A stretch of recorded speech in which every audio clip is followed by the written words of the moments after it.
तो ये खबर आपने सुनी कि नहीं सुनी कि आलोक मौर्य अब राजनीति में उतरने वाले हैं। हाँ, वही आलोक मौर्य जिन्होंने अपनी पत्नी के कारनामे दिखाकर ये बताया था कि देखिए मेरी अधिकारी पत्नी कितना लूट रही है। उन्होंने ये बताया था कि मैं एक सफाई कर्मचारी था, सड़कों को चमकाया करता था, नालियों को साफ करता था और इसी के बलबूते मैंने अपनी पत्नी को अधिकारी बनाया। उसके सपने पूरे करने के लिए मैंने क्या कुछ नहीं किया। अब वही पत्नी मुझे लाल आंखें दिखा रही है।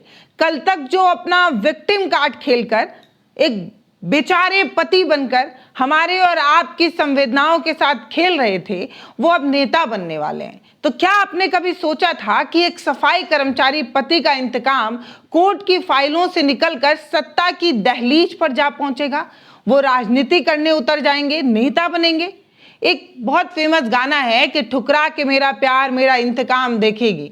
ये गाना फिल्मी होता तो ठीक था, लेकिन अब ये गाना यूपी की राजनीति का नया स्क्रिप्ट बनने वाला है। जो आदमी कल तक सफाई की बातें किया करता था, अब वही शहर वही आदमी लेकिन सर्किट हाउस में बैठकर पुरुष आयोग बनाने का झंडा बुलंद कर रहा है। सवाल ये नहीं है कि आलोक मौर्य के साथ ज्योति मौर्य ने क्या किया है।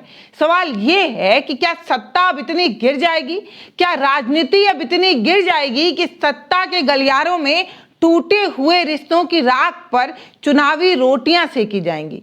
मतलब एक परिवार जो बर्बाद हो गया, दो बेटियों का बाप अपनी बेटियों से जुदा हो गया, एक परिवार जो धराशायी हो चुका है, एक रिश्ता जो अब बचा नहीं, उस रिश्ते के नाम पर अब राजनीतिक रोटी सेकी जाएगी। सवाल ये है, आज बात होगी उसी इंतकाम की जिसे प्यार की जगह अब पावर ने चुन लिया है। हमारे यहाँ कहा जाता है कि यूपी और बिहार में लड़का तभी अधिकारी बनता है जब किसी महबूबा ने प्यार में ठुकरा दिया होता है उसे, तो उसी प्यार की आग में वो अधिकारी बन जाता है। तो भैया यहाँ प्यार की आग में अधिकारी नहीं बन रहे हैं, यहाँ प्यार की आग में अफसर बनने की कोशिश नहीं बल्कि नेता बनने की कोशिश हो रही है। काहे? ऐसा क्यों है? ऐसा इसलिए है क्योंकि सबको पता है कि यहाँ एफआईआर लिखवाने के लिए आपको अपनी हवाई चप्पल घिसनी पड़ सकती है। एक अधिकारी से मिलना तो बहुत दूर की बात है, एक एफआईआर लिखवाना इतनी मुश्किल बात है। तो वहां पर अगर कोई नेता बन जाए तो क्या ही मजा है। तो भैया कमाल की बात यह है कि जिस सिस्टम में आम आदमी को एफआईआर लिखाने के लिए चप्पल घिसनी पड़े, उसी सिस्टम में डिप्टी सीएम केशव प्रसाद मौर्य से एक सफाई कर्मचारी पति बड़े आराम से मिल ले रहा है। ये चमत्कार कैसे हो रहा है और ये चमत्कार क्यों हो रहा है? सवाल तो यही है। भास्कर की रिपोर्ट ये बताती है कि आलोक मौर्य अब राजनीति में उतरने वाले हैं। क्यों उतरने वाले हैं? कल तक जिस शख्स ने अपनी पीड़ा, अपना दुख से हमारी भावनाओं का इस्तेमाल किया था, आज वही आदमी राजनीति में उतरने वाला है। क्योंकि उन्हें ऐसा लगता है कि न्याय तारीखों से नहीं, टिकट से मिलती है। मतलब आप समझ रहे हैं ना? मतलब अगर आपको न्याय चाहिए तो आपकी पहचान ऊपर तक होनी चाहिए, और अगर आपकी पोशाक सफेद है, आप कोई नेता टाइप के आदमी है, तो आपको न्याय आसानी से मिलेगा। ये बात आलोक मौर्य को लगता है, ऐसी ही लगती है, इसलिए वो ऐसा कर रहे हैं। एक कहावत है कि अंधा बांटे रेवड़ी फिर अपनों को दे। एक अंधा जब रेवड़ी बांटेगा तो अपनों को ही देगा, इस तरीके की बात है। आज वही सरकारी तंत्र की सुनवाई में साफ होता नजर आ रहा है। जब सरकारी तंत्र में सुनवाई बंद हो जाती है तो लोग अक्सर सफेद कुर्ता पहन लेते हैं। आलोक का ये कदम वही बता रहा है। अब ये लड़ाई पति पत्नी की नहीं है, अब ये लड़ाई वोट और पावर की हो गई है।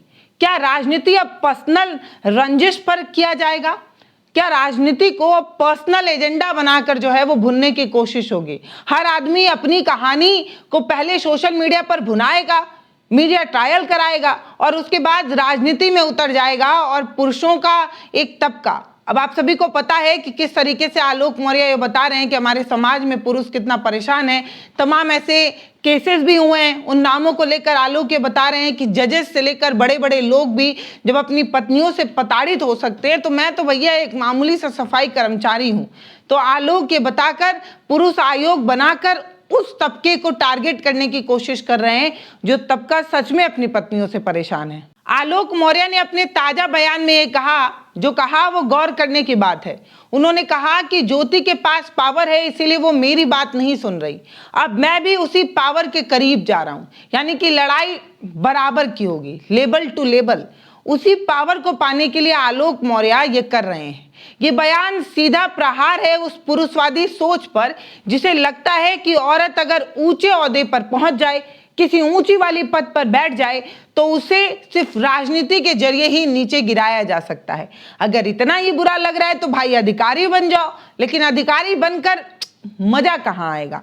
आलोक का गुस्सा जायज हो सकता है, मान लेते हैं कि आलोक ने बहुत कुछ सहा, ज्योति ने उन्हें बहुत परेशान किया, लेकिन इस तरीके का रास्ता जो आप उठा रहे हैं, ये जो कदम आप उठा रहे हैं, सवाल तो उस पर है। खिसियानी बिल्ली खंबा नोचे। जब कानूनी दांव पेच पर काम नहीं हो रहा है तो आप राजनीतिक खंबे को पकड़ने की कोशिश आलोक मौर्य कर रहे हैं।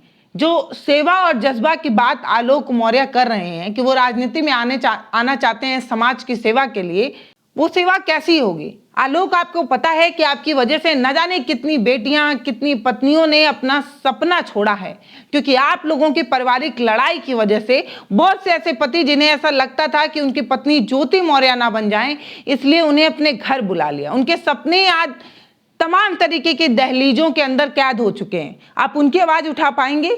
आप समाज में सेवा करने की बात कर रहे हैं, लेकिन आपकी सोच कितनी संकीर्ण है ये बात सबको पता है। मतलब जो अपनी पत्नी से बदला लेने के लिए एक सोची समझी राजनीति कर सकता है, एक स्क्रिप्ट प्लान कर सकता है, एक तरीके का एजेंडा सेट कर सकता है, इस तरीके के सवाल अब उठने लगे हैं। आलोक मौर्य एक तबके को टारगेट करने की कोशिश कर रहे हैं। आलोक मौर्य पुरुष आयोग बनाने की मांग कर रहे हैं। वो कहते हैं कि पुरुषों की कोई नहीं सुनता, पुरुषों की कोई सुनता ही नहीं है। काहे भैया, कानून तो सबके लिए बराबर है, फिर पुरुष को क्यों नहीं सुना जा रहा है। ये बात सुनने में लुभावनी भी लग सकती है, तर्कसंगत भी लग सकती है कि अगर कोई प्रताड़ित है, कोई पीड़ा में है, कोई कष्ट में है तो उसकी बात सुननी चाहिए, लेकिन इसके पीछे जो राजनीतिक सच है या जो सामाजिक सच है वो बहुत कड़वा है। हम राजनीति के एजेंडे पर बात नहीं कर रहे हैं, हम सामाजिक तार्किक सोच पर बात कर रहे हैं। ज्योति मौर्य के केस के बाद क्या हुआ? हजारों लड़कियां जिनकी पढ़ाई छूट गई, पत्नी अपने पति के बुलावे पर लौट तो आई, लेकिन वो वापस नहीं जा पा रही हैं। सवाल ये है कि उन पत्नियों का क्या होगा? एक मछली सारे तालाब को गंदा कर सकती है।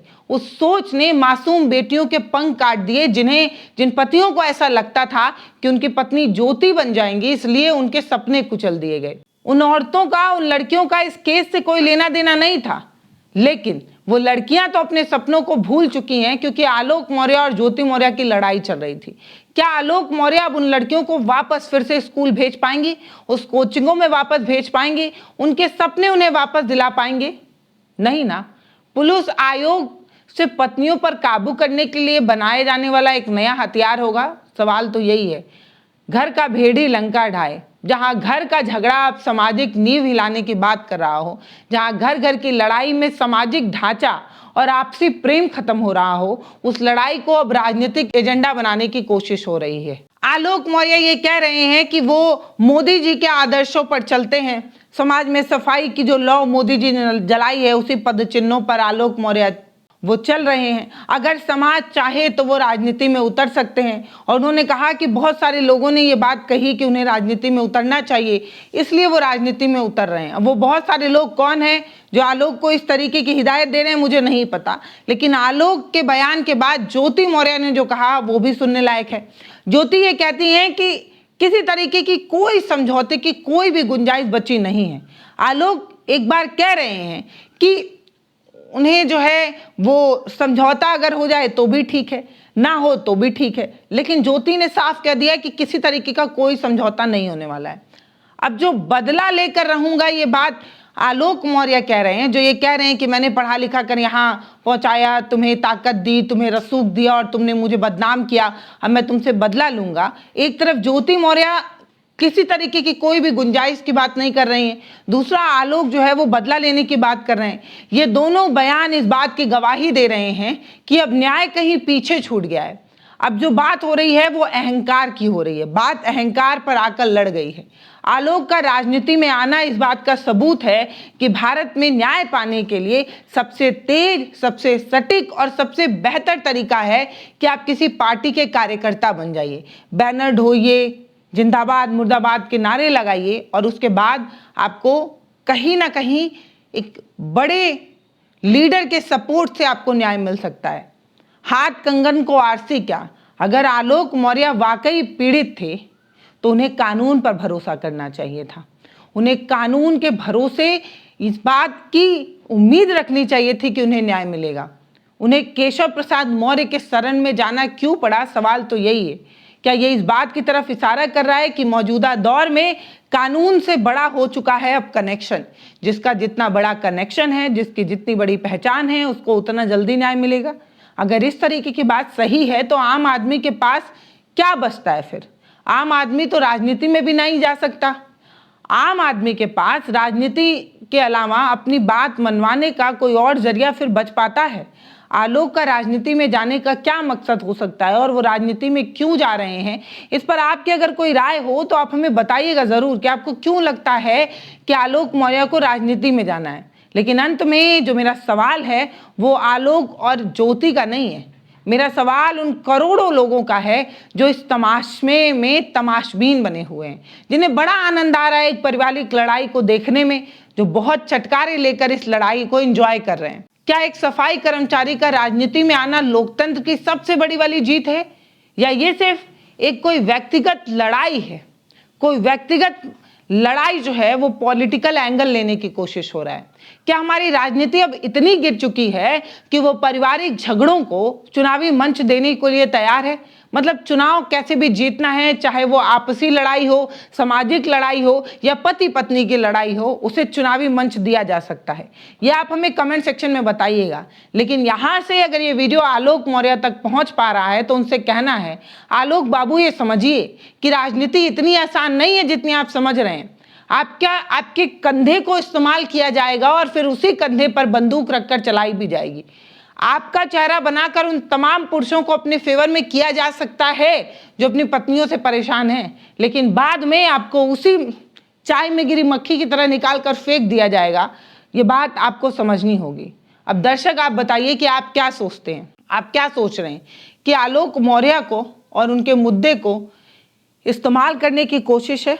आप कमेंट सेक्शन में हमें बताइएगा। अब आप मुझे बताइए कि आपको भी यही लगता है कि ये बात बिल्कुल सही है कि आज का जो रिश्ता है, आज जो रिश्ते की मर्यादा है वो खत्म हो चुकी है। ये रिश्ता, ये मर्यादा सब सियासत की एक सर्कस बनी हुई है। आप अपनी राय हमें कमेंट सेक्शन में लिखकर ज़रूर बताइएगा। आलोक मौर्य जो कदम उठा रहे हैं, जो राजनीति में जाने का फैसला ले रहे हैं, उसे आप कैसे देखते हैं? क्या उस कहानी को, उस तमाम तरीके की चीज़ों को वो अब आकर मंचों पर बताएंगे कि किस तरीके से ज्योति मौर्य ने उनके साथ क्या किया? परिवार की लड़ाई, एक पति पत्नी की आपसी सामंजस्य को अब मंचों पर, चुनावी मंचों पर डिस्कस किया जाएगा। और अगर किया जाएगा तो ये शर्म की बात है, क्योंकि जो बातें एक बंद कमरे में होनी चाहिए वो अगर राजनीतिक के मंच से हो रही है तो ये शर्म की बात हम सब के लिए है कि एक सामाजिक ढांचे के रूप में हम कितना कमज़ोर हो चुके हैं। पॉलिटिकली तो हम कितना गिर चुके हैं ये बताने की ज़रूरत ही नहीं है, लेकिन राजनीति में भी अगर पारिवारिक कलेश को जगह मिलने लगे तो ये शर्म की बात है, निहायती शर्म की बात है।